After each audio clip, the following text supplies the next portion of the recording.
አሰላሙ አለይኩም ወራህመቱላሂ ወበረካቱሁ። ውድና የተወደዳችሁ የተከበራችሁ የቅልብ ቤተሰቦቼ እንደምን አላችሁ? በያላችሁበት ሰላማችሁ ብዙ ትርፍ ይበልልኝ እላለሁ። ቤተሰብ አድርጉኝ፣ አበረታቱኝ። ዛሬ አንድ አዲስ ነገር አለኝ ማለት ነው። ከፌስቡክ ፔጅ ላይ ያገኘሁት እሱን እኔ እንደገረመኝ ለእናንተም ላጋራችሁ ብዬ ነው። ከጉርሻ ላይ ነው ያገኘሁት። ምን ይላል መሰላችሁ?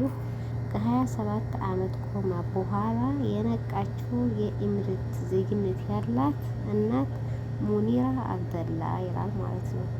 እናት ሙኒራ አብደላ በ33 ዓመቷ ነበር የኢሚሬት ዜግነት ያላት። እናት ሙኒራ አብደላ በወቅቱ አራት ዓመት እድሜ ካለው ልጇ ኦመር ጋር በመኪና ስትሄድ የመኪና አደጋ የደረሰባት። በዚህም ለ27 ዓመት በአቡዳቢ መንግስት ውጭ የተለያዩ አሉ የተባሉ ዶክተሮች እና ሆስፒታል ሕክምና ስታደርግ ቆይታ ለ27 ዓመት ነበረ። ከዛም በኋላ አንዲት ሌሊት ያ ትንሹ ልጇ አድጎ አጠገቧ እያለ ኦመር ኦመር ኦመር የሚል ድምፅ ይሰማል።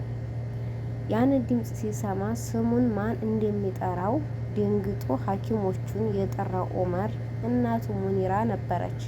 ስሙን የምትጠራው ይኸው እናት ሙኒራ ከ27 ዓመት ኮማ በኋላ አሁን ላይ እየተናገረችና በጤና ላይ ከቤተሰቦቿ ጋር እየተደሰተች ትገኛለች። በአቡዳቢ እየኖረች ትገኛለች ይላል። ሱብሃንአላህ። አንዳንድ ጊዜ አላህ ሱብሃነሁ ወተዓላ ያመጣውን ነገር በትዕግስት ብንጠብቅ የራሱ የሆነ ፈረጃ አለው። የኛን ትዕግስት ለማየት ነው የሚፈትነን እንጂ እኛን ጠልቶን አይደለም። ግን የኛን ትዕግስት የኛን ሶብር ለማየት ይፈትነናል። አላህ ከሰዎኞች ያድርገን።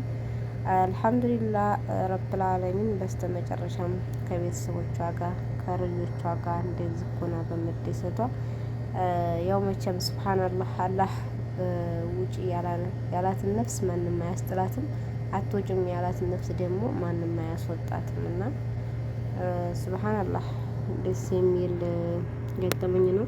ይሄ ምንን ያመለክታል? ትዕግስትን፣ ሶብርን። የሆነ ፈተና ሲመጣ ለምን እንዲህ አይሆንም ወይ ደግሞ ለምን አይገለኝም ወይ ደግሞ ለምን አያጠፋኝም ወይ ለምን አያረግልኝም እንላለን ብዙ ጊዜ ማለት ነው ብዙዎቻችን። ወላኪን ደግሞ ረብል ዓለሚን የራሱ የሆነ ምክንያት አለው ያንን ነገር የሚያደርግበት። የእኛንም ትዕግስት ለማየት ነው። አላህ ከትዕግስተኞች ከሰብሮኞች አድርገን። ወሰላሙ አለይኩም ወራህመቱላሂ ወበረካቱ። ቤተሰብ አድርጉ በቅንነት ማለት ነው። ሸር ላይክ አድርጉልኝ፣ አበረታቱኝ። በያላችሁበት ሰላማችሁ ብዙ ትርፍ ይበልልኝ። አላህ ከክፉ ነገር ይጠብቃችሁ፣ ወጣችሁ ከመቅረት አላህ ይጠብቃችሁ። ቤተሰቦቻችሁንም ሰላም ያደርግላችሁ። ወሰላሙ አለይኩም ወራህመቱላሂ ወበረካቱ።